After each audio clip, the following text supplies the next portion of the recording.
السلام عليكم يا حبايبي. النهارده هشارك معاكم يومي اللي بدأ بلخبطة وانتهى بإنجاز أكتر مما كنت متوقعة. كلنا بيجي علينا أيام نحس فيها إن الدنيا مكركبة وإننا مش عارفين نلم نفسنا، بس المهم إزاي نحاول ناخد الخطوة الصغيرة وخطوة ورا خطوة لحد إن شاء الله ما نحس إننا عملنا حاجة. تعالوا شوفوا معايا اليوم كله وقضوا معايا اليوم بمعنى أصح، وإن شاء الله تتشجعوا كده، تاخدوا جرعة حماس إن انتوا تكملوا اللي وراكم. صحيت ودخلت المطبخ، وأول ما شفت المنظر بصراحة كنت عايزة ألف وأرجع على السرير تاني، لاني عارفه لو انت الكسل بقى والخمول بتاع الصبح، لان فيه هدوء كده. البنات راحوا الحضانه والبيت ساكت كده، اللي نايم نايم واللي مش موجود مش موجود. مع قرآن الصبح ده كده، يا لهوي، لا لا لا، ده ما يعرفوش غير الامهات اللي مبيكونوش عارفين يناموا عارفه اللي هو الوقت ده تحسين السرير بينادم عليكي. بس انا قلت لا، هبدأ بحاجه بسيطه، كوبايه القهوه تعدل المزاج، وفعلا اخدتها. وبعد كده بعد كده دخلت نمت صراحة، يعني ما قدرتش اقاوم الهدوء ال الممتع ده، كان هدوء بجد. فهنا صحيت للمرة التانية وشربت القهوة التانية، بس المرة دي خدت معاها بسكوتة وخدت ساندوتش. البسكوتة كلوها العيال وانا اخدت الساندوتش.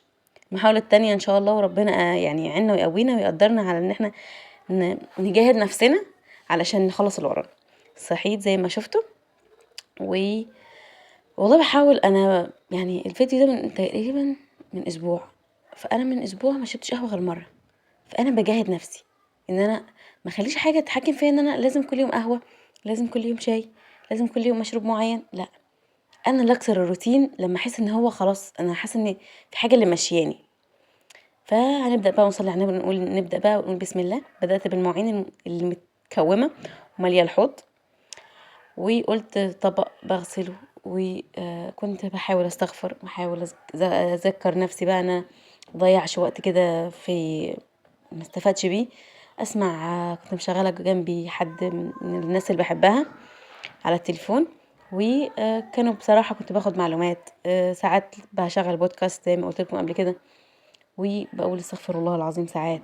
بس يعني لما اكون بشغله حاجه، بس بحس ان انا مشوشه ومش عارفه اقول، يعني اللي هو انت مش عارفه تسمعي ولا تتكلمي. فساعات كده وساعات كده صراحه، عشان ما ابقاش كذابه ان انا بعمل الاتنين في نفس الوقت. فالحمد لله يعني بدأت بالخطوه، وقلت ايه الخطوه اللي بتخليني احس ان المطبخ طول ما هو مفيهوش مواعين ان الدنيا هاديه. يعني أنا النهارده مثلا لما قلت هقوم، ما لقيتش ميه، ما لقيتش الميه شغاله، فقلت الحمد لله. الكنبه بتندم عليا، بس عارفه انا قاعده متعصبه، لان طول ما الدنيا متكركبه كلها. يعني صالح دخل جوه جاب لي في الصاله الحاجات البلاستيك، وفرشين على كده سوق التلات. احنا عندنا عشان هنا في المنطقه سوق التلات، فهو فرش لي الفرع التاني او الفرع مش عارفه، فربنا يهديه. فالمواعين هتخلص وكل شيء بيخلص، ما فيش شيء ما بيخلصش. بس عامه هي فكره ان انت تتكلمي مع نفسك بكلام يحفزها، كلام يشجعها. يعني انا بقول ايه، بقول لنفسي لما حاجه وقعت من ايدي، فكنت باقعد اقول يا لأ وازاي، وانا مش مركزة، انا خلاص مش نافعة اعمل حاجة، انا اتعصبت، انا اتضايقت، انا مش عارف ايه. فضحكت والله المرة دي، قلت انا ربنا يهديني ويصلح حالي وينجيني من شر نفسي ومن التوهان اللي انا فيه. قلتها وانا بضحك قوي. عارفين انتوا لما تضحكوا تحسي تضحكي من القلب، او بقالك حبة ما ضحكتيش من كنتي موجوعة او حاجة. ربنا ما يوريكم وجع ابدا يا رب. فلا، بجد انا باحاول ان انا حتى اقول لنفسي كلام كويس، عشان حتى لساني ما ياخدش على كلام سلبي مع ولادي. بلاش تقولي يا فاشله، بلاش تقولي يا غبيه، بلاش تقولي يا حماره. مع الحمار احنا بنقول للعيال لما نقول يا حمار على سبيل الغباء، البطء، الكسل، حاجات كده. انا اسفه، انا اسفه على الصوت. بس والله الكركبه مش هتخلص، مش عارفه. انا مش عارفه يعني، انا صدقت ما انا اتشجعت.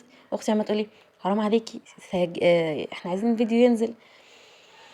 بتشجعني قوي قوي قوي قوي، وربنا يخليها له ويبارك لي فيها يا رب، وينجيها ويصلح حالها ويرزقنا من حيث لا نحتسب. ومن الحوارات اللي حصلت معايا في الاسبوع اللي ما كنتش بس عملت فيه حاجه ده، ان كان في رزق اتقطع، الرزق ده اتاخر، وجت كذا حاجه تانية التزامات. فوالله والله وما حد جابرني على يمين بالله، ويمين بالله ده بتهزله 7 سماوات.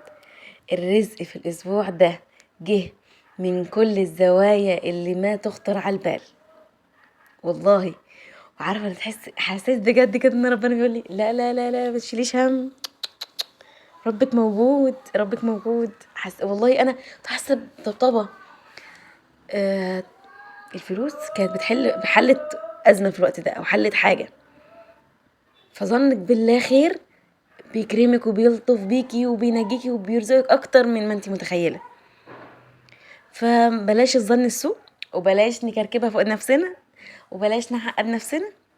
تخنتي ايه يعني؟ بسيطه. شويه مكلبظه ومربربه، وشويه ماشيه فورمال حاجات ماشيه، يعني جسمك متظبط وكده، شويه كده وشويه كده. دي هنا كنت جبت خضار بعد ما خلصت المواعين، دخلت بقى على الخضار اللي مامتي الله يصلح يديها الصحه ويبارك لي فيها كانت جابتهولي من السوق، لاني ما كنتش قادره انزل السوق. فبعد كده فضيت الخضار في مكانه، وحطيت اللهم صل على النبي الطماطم، غسلتها عشان اسلقها، وبعد كده بعد ما تستوي يعني ابقى اضربها واخزنها. بحاول ان انا ما استخدمش الحاجات قوي اللي انا هستخدمها في رمضان، لاني مش هقدر ان انا اخزن اكتر دلوقتي، لان انا زي ما قلت لكم قبل كده ان معايا صالح، فصالح بيبقى لخمني قوي، ربنا يدي يصلح حاله يا رب. فزي ما بقول لكم والله العظيم، والله وعارفين فرجت من اكتر من باب، مش معايا لوحدي. حتى اختي قالت لي لا، كنت فاكره ان هي مش جايه، مش هتفرج. فلا، كنت اظنها لا تفرجوا، ولكن وسعت قوي.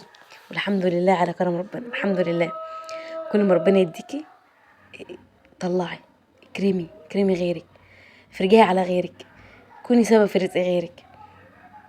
وما تفتكريش ان حد قادر ان هو يمنع الرزق عنك. لو حد منع فلوس او منع شغل عنك، اختي كانت برضو الفتره اللي فاتت، في نفس الفتره اللي انا كنت فيها الدنيا مزنقه عليا، كانت في حاجه بتعملها ووقفت كده، فهي كانت زعلانه ومتضايقه.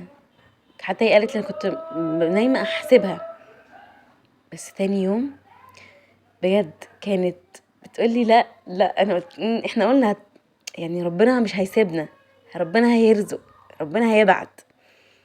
لان لما تكوني وراكي التزامات وراكي حاجات بتبقى صعبه ان انت ايه.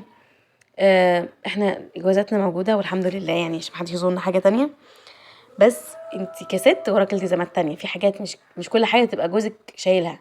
احنا بنحاول نشيل حاجات تانية، حاجات تخصك، حاجات تخص البيت. بالنسبه لك انت رفاهيه، بالنسبه لك انت اساسيه، بالنسبه لجوزك رفاهيه. ان الرجاله مش دايما ماشيه معانا على نفس الخط، إن الحاجات اللي احنا بنستخدمها او بنجيبها مهمه. في فيديو مشتريات ان شاء الله، ان شاء الله، ان شاء الله، ان شاء الله، ان شاء الله بدون مقاطعه، عشان انا بقالي حبه عايزه اصوره ومش عارفه. فالحمد لله على كل حال، هحاول ان انا اصوره وانزله قريب ان شاء الله، ونتشجع ونتحمس ونتحفز. حاجات انا جبتها جوزي يقول لي انا مش شايف ان هي ليها لازمه، انا مش شايف ان هي مهم. قلت له انا شايفه ان هي مهم، لان انا قاعده في المكان وحاساها تفرق معايا. فصلي على نبي كتير، وحد الله، وربنا يكرمنا وينجينا. اول حاجه بعد ما عملت الطماطم وحطيتها تتسلق، عملت مكرونه للبنات، عشان البنات كانوا عايزين مكرونه بالصلصه، فعملت لهم مكرونه. شوحت بصلايه وفص توم، وبعد كده شوحت المكرونه، وبعد كده نزلت على المكرونه بالبهارات والطماطم والملح. وبعد كده حطيت ميه، انا بصراحه ما بعملهاش بشوربه. في ناس بتشيل الشوربه مخصوص المكرونات والرز والحاجات دي، انا ما بعملش كده. تمام. وبعد كده كان عندي صدر فرخه قطعته شرايح زي ما انتم شفتوا، وشوحت بصله صغنونه، نص بصله عشان نص البصله شوحته هي مع الفراخ، والنص التاني شوحته مع المكرونه. وبهرت الفراخ، عملت لها زي مساج من الناحيه دي والناحيه دي كزبره وملح وفلفل اسود وكمون ورشه قرفه بسيطه جدا. ويصلي على النبي كتير وحد الله. ولو انتي لسه ما اشتركتيش اشتركي وشجعيني باللايك الحلو. كمان قولي لي رايك في الكومنتات لو انتي عجبك الفيديو او لا. هنا العيال كانوا بيحاولوا ان هم يلعبوا لي في الكاميرا في التليفون، فكانوا عمالين يجيبوا يمين يجيبوا شمال شويه. بعد ما تشوحي الفراخ، انا هحط قليل من المشروم، علشان عيالي مش بيحبوه يفضلوا ينقوه، وده شيء بيضايقني ويعصبني. وتعودي انك ما تاخديش الفضله او الحاجه اللي بتزيد من عيالك، حتى لو انت تاكليها بعدين مش قدامهم. ما انا ساعات العيال بتتنك على اكل، والاكل بيكون كويس ويكون تمام، فلا مش قدامهم، علشان العيل ما يتعلمش ان انت بتاخدي الحاجه اللي هو ما بيتعجبوش، او الحاجه اللي الفضله اللي منه. لا. ولما يمديها لك قولي له هو انت ما اكلتهاش ليه؟ يقول لي عشان مش بحبها، عشان مش عجباني، عشان مش حلوه. طيب المفروض لما تدي حاجه تدي حاجه حلوه لماما، ما تديش حاجه وحشه. انت ازاي هتعملي نفسك بقى مقموصه وزعلانه عشان العيل ياخد ايه؟ ياخد باله ان لا، ماما مش شخص عادي، ماما المفروض يتقدم لها احلى حاجه في الدنيا، لان ماما تستاهل كل حاجه حلوه في الدنيا، زي ما انت بتحاولي تقدمي له طول الوقت احلى حاجه في الدنيا. ويا رب بصحه كويسه وبسعاده تتهنوا انتوا وولادكم، وربنا ينجيكم ويديكم ويطعمكم. ودايما كلي في طبق شكله حلو، دايما قدمي لنفسك في طبق شكله مميز. انا هنا حطيت مكرونه والبطاطس والفراخ وشويه من البصل والمشروم، ورحنا اكلنا انا والبنات. وبعد كده قعدنا شويه وناموا ورجعت. دي كانت طريقه بصراحه، كانت الفراخ شكلها وطعمها حلو قوي قوي قوي قوي. بعد كده جربوها لو عجبتكم وقولوا لي، هستناه ان شاء الله تقولوا لي، لو اللي يجربها هيقول لي. بعد ما العيال يناموا لقيت نفسي عندي شويه طاقه، فقلت اقوم ارتب المطبخ كده وابدا ايه، ان انا انظم شويه. غسلت المواعين وشلت الاكل الفاضل حطيته في البوتاجاز، ويعني رتبت كل حاجه مكانها. والمواعين ما بتخلصش، فقلت هاخد المواعين في سكتي. بعد ما عملت ايه، عملت التفريزات بتاعت الطماطم. واعملي حاجه اللي تسهل عليكي، انتي اللي تقدري تسهلي على نفسك حياتك، محدش هيقدر يبسطها لك، عشان انتي اللي بتخزني لنفسك كلام سلبي، كلام مش لطيف. تمام. النية لله، انا كانت في نيتي ان انا هرتب الدرج ده بس عشان المنظم ده كان موسخ، وكان مليان سمسم ومن الفينو وحاجات كده. فقلت ايه، لا انا هبدأ بالدرج ده، لو كل يوم درج بقى وانا ديني واقفة وبقى عايزة اروح اخد دش واسرح شعري واعمل لو شوية مساج لدماغي، عشان دماغي كانت ايه، مصدعة وما كنتش مظبطة، لان اليوم كان مكركب وملخبط. ففي حاجات كتير ما حصلتش زي ما انا كنت مرتباها. اللي معاها بيبي هتبقى عارفة يعني، هي تبقى مرتبة ترتيب ويحصل حاجة تانية خالص خالص. تمام. فصلوا على النبي وحدوا الله كتير جدا جدا جدا. ربنا يهديكم ويرضيكم ويصلح حالكم وينجيكم ويحسن ما بين ايديكم بحق لا اله الا الله. ادعوا لي دعوة حلوة ولكم المثل بأمر الله. هنا انا كنت خدت المنظم غسلته اللهم صل وسلم وبارك على نبينا محمد. سبته يتصفى، وبعد كده فتحت الدرج التاني من باب اللي هو ايه، التغيير. قلت هغير مكان الادراج، يعني الحاجات اللي بتاعت التغليف نقلت غيرت مكانها، حطيت زي ما هتشوفوا دلوقتي الادراج يمين وشمال وشمال ويمين. اهم حاجه ان انت تكوني مرتاحه في الاستخدام الحاجه. الحاجات البسيطه بتدي طاقه حلوه، بتدي طاقه تغيير، لكن مش الحياه الروتينيه اللي اللي بتكوني دايما حاسه ان انت ثابته، الحاجه دي جامده ما بتتحركش، فده شيء بيضايق ويكئب. من الحاجات برضو كنت عايزه اتكلم معاكم فيها، لما تكوني رايحه عند مامتك بقى وتقولي ان انت ضيفه وان انت تبقي قاعده بره، وفجاه كده تيجي ضيوف، فمامتك تقولك تعالي يا فلانه هوريكي حاجه جوه. طب بصي كده، وتقولك بس مش عارفه اعملي شويه السلطه دول. وبعد كده هي تخرج بالراحه تخرج بالراحه جدا، وانتي هتشوفي اللي على النار وتبعتلك كل شويه مع حد. طب بصي على مش عارف ايه، ماما بتقولك اعملي شويه الرز. هو مش كان بس ان اعمل شويه سلطه، هو اصبح الرز وبصي على مش عارف ايه واعملي ده واعملي فجاه اصبحت بدل ما كنت انا ضيفه بره، لا انتي جوه، ومامتي كانت تقعد مع ضيوف بره، واليوم اتقلب. بس كان لطيف ولذيذ. بس اليوم ده حصل كميه حاجات. كنا نعمل الباميه، احنا بنعملها باميه صعيدي فبنضربها بالهاند بلندر. الهاند بلندر بقاله سنين، وربنا بقاله سنين وبيعملوا بيه كل حاجه. باظ في ايد اختي. انا جيت اعمل عصير الجوافه، الخلاط اتحرق، ريحه الشياط بقى ايه ملت الشقه، لهوي جايه في وشنا بقى. الرز مش راضي يستوي. الرز بيعملوه على طول، ودي مش اول مره اعمل رز، والرز ده انا بتعامل بيه كلنا بنعمله. الرز مش راضي يستوي، اتاخرنا على ميعاد الاكل، كل حاجه جاهزه الا الرز. تيجي تفتح المطبخ كوبايات تتكسر تقع كده لوحدها تتكسر، مع ان كنا لسه فاتحين وما كانش حصل حاجه. بس فجاه كده في كركبه بتحصل، فنضطر نبعت العصير يتعمل في مش عارف فين.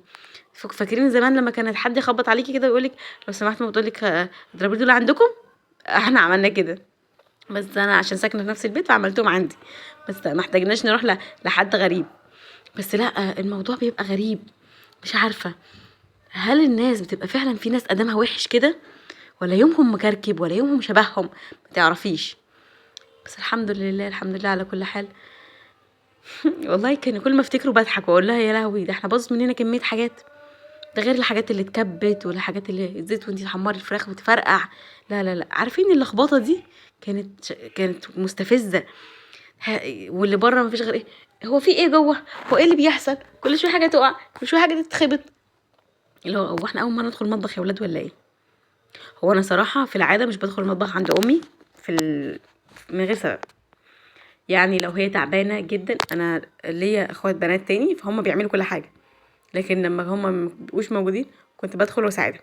لكن بقالي سنتين ممكن بابا يطلب مني حاجه بعينها، يطلب من اختي كوبايه شاي فهي تدخل تعملها كده، لكن احنا مش بندخل من باب اللي هو احنا فضوليين. لكن انا بشوف بنات عاملين اكل ايه النهارده، بتعملوا ايه كده، لا احنا بندخل على الكنبه اللي في الريسبشن ونقعد قعدتنا ساعة 2 يقضينا اليوم كله. اخرك لو هتصلي وفي حد موجود معاكم في الريسبشن بتخشي اوضه بس عشان تصلي من غير ما حد يبقى باصص عليكي او كده بس. فلا صراحة أنا بتعامل إني نظيفة عند أي حد. حماتي لو بناتها موجودين بشوف إن هما ليهم الحق أو الأولوية إن هما يدخلوا ويتجولوا في شقتهم أكتر مني. ببقى محرجة وأنا بتحرك، بحس إن أنا لأ، أنا مش مكاني غير على الكنبة، آخري على الكنبة متحركش تاني، هقعد اخد قعدتي شوية ساعة 2 وامشي. لكن لو هي قاعدة لوحدها عايزة شيء أنا هعمله، بنحضر أكل أنا هعمله، شقة محتاجة تتكنس، حاجة محتاجة تتعمل أنا بعملها. لكن ومؤخرا مبقتش احب اروح عند حد، وبحاول ان انا اخلي عيالي يبقوا حابين بيتهم اكتر من هم يحبوا بره. يعني احنا بيت زي ما قلت لكم، بيت في حماتي وفي مامتي وفي اختي يعني اغلب اللي من انا المفروض اروح عندهم معايا في نفس البيت. فبحاول ان انا يعني ايه مخليش عيالي ان هم فاهمين ان احنا طول الوقت بره عند ده وعند ده وعند ده. حتى مامتي بتغيب، ممكن اغيب حبة ما اشوفهاش، بس بحس ان احنا طول ما احنا رايحين جايين كده احنا مش عايزين نبقى مشتاقين لبعض، ده الغرض. فالحمد لله على كل حال، ربنا يهدينا ويرضينا ويصلح حالنا واحوالنا. هنا كان المنظم اتصفى، وانا كمان جبت قماشة وخدت اي مية فيه كده وصلينا على النبي كتير وحاولت توحدوا الله. هنا كان في اللحظة دي كان شغال بودكاست عن التربية، وانك أو قبل ما تفكري تربي ولادك ربوا نفسكم ربوا انفسكم، لان انتوا تستاهلوا ان انتوا تتعاملوا كويس. عاملي نفسك بحب وبرفق، ما تبقيش جلاد نفسك، وتحاولي طول الوقت تأنبي نفسك في كل حاجة علشان ما تديهاش بطريقة غير مباشرة لولادك يعاملوكي بيها. يعني بشوف ناس لما تتكسر منها حاجة او تحصل منها موقف يعني بتندم نفسها وتجلد نفسها بشكل انا حصل مني وانا جارة وانا ممكن يكون محدش كان معاها ومحدش شاف حاجة، بس تروح تحكي بنية ان هي بتأنب نفسها حتى قدام الناس، فالناس تاخد عليها فرصة. ما هو انت بتجلدي نفسك، فهاتي بقى كمان احنا نجلد معاكي. لا انت اللي غلطانة، لا انت اللي قصرتي، لا انت متاخديش بالك، انت الفترة دي مش في احسن حالاتك، فانت ما تديش في حد فرصة. بعد ما خلصت الادراج ورتبت كمان النص الفوقاني للمطبخ، بس ده ما صورتوش، هو بس يا دوبك كان مكركب كركبه بسيطه. اخدت الفوط في الحوض حطيت عليها مسحوق وغسلتها، بعد كده حطيت عليها منظف ارضيات، وبعد كده كل اللي كان عندي جربت وعملت بيه علشان احس ان ريحتهم حلوه. ما هو برضو من الحاجات دي ما تسيبهاش ان هي ايه تبقى تتراكم فيها الدهون والبقع، عشان بعد كده ما تقوليش ان هي بتوسخ بسرعه، ومع ذلك في ناس بتوسخ الحاجه وبتفضل مكمله فيها ومستخدماها. هنا كانت الطماطم اتسلقت وهديت شويه، فجه الوقت ان انا اضربها انا عشان الحله تيفال بحطها في طبق، لكن لما تكون الحله ألمونيوم او اي حاجه تانية صراحه عادي بعملها فيها. ضربتها وجه الوقت ان انا هصفيها. انا بصفيها ليه؟ عشان البذور بتعمل امساك بتعصب القولون وبتعمل حاجات كتيره صراحه، حتى لو بتبقى شكلها القشره والبذور في الاكل بتبقى مش لطيفه وبتبقى بايخه، فبتبقى مش لطيفه لاكتر من سبب. فمن باب المنظر ومن باب الصحي فانا بصفيها. اللي بيحب يصفيها هيصفيها، واللي ما بيحبش يصفيها مش هيصفيها. فصلي على النبي وحيد الله، واذكري ربنا كتير، ودايما قولي لنفسك النعم، ودايما فكري نفسك بالحاجات اللي عملتيها في اليوم، عشان مش دايما تقولي لنفسك انا ما عملتش حاجه، انا مش عارفه انجز حاجه، انا مكركبه، انا شقتي مش نظيفه. ولما تروحي عند حد ما تفضليش تقارني في شقتك بيهم. لا انت هي، ولا شقتك شقتها، ولا امكانياتك امكانياتها، ولا ظروفك ظروفها. يعني بشوف اللي واحده تقولك ايه، دي فلانه شقتها ما فيهاش الهوا، اللي التراب ما بيعديش عليهم. لكن احنا نعمل 5 دقايق تلاقي الشقه كانك ما اتعملتش، بالعيال والبهدله والشبابيك والبيبان ومش عارف ايه وايه وايه. الحمد لله فلانه ما عندهاش، فلانه تقريبا كانت قاعده لوحدها اساسا، لان هي ست كبيره واللي بيروح عندها قليل. انا صوتي في ذمه الله. فلا، صلوا على النبي واحمدوا ربنا على اللي انتوا فيه. اللي زي ما انت عجبتك حاجه في حياه حد، بصي لباقي التفاصيل اللي في حياتها، ما تبصيش في الحاجه اللي عجباكي وتسيبي الباقي. طب ما انت حياتك في ناس تانية بتستكترها عليكي، وفي ناس تانية بتقولي ان انت عايشه مرتاحه، ولا جوزك اللي مهنيكي وما بيسمعك كلمه وحشه، ولا جوزك اللي منغنغك وجايبلك، ولا تلاجتك اللي ما بتفضاش، ولا خروجاتكم اللي مش عارف ايه. فلا، مواضيع مش كده، وكل واحد عايش حياته بطريقه، او شايف حياته من ناحيه بس الناقصه، زي الكوبايه بتشوفها بس الناقص ما بتشوفش المليان. فشوفي، احمدي ربنا على ولادك، احمدي ربنا على الحوض اللي مليان مواعين، انتوا قادرين تاكلوا وتوسخوا مواعين وتقومي تغسليها، ربنا مديك الصحه ويبارك لك في صحتك. عيالك بيلعبوا صحتهم كويسه. اغلبنا كأمهات لما العيل بيتعب ويبقى خلاص هو والكنبه ولا المخده واحد، بنقول له يا فلان طب حبيبي بص، قوم العب، قوم اتنطط، قوم هات اللعب من جوه وكبها في الصاله زي ما بتعمل حبيبي مش عارف ايه كده. وهنا كان جه وقت الهدوء والسكينه كده. بصراحه يا بنات اليوم كان مكركب، لكن لما فكرت لقيت اني انجزت حاجات كتير جدا، حتى لو كانت حاجات بسيطه وروتينيه ومتعبه، ومجرد ان انا بس حسيت ان انا خلصت وده الوقت اللي انا هرتاح فيه واخد البريك بتاعي. كنت راضيه عن نفسي. مش مهم ان اليوم بدأ ازاي، مش المهم ان احنا نحاول نختم باحسن انجازات حتى لو كانت بسيطه. لو عجبك الفيديو ما تنسيش اللايك والاشتراك، وشاركيني في التعليقات رايك ايه. سلام.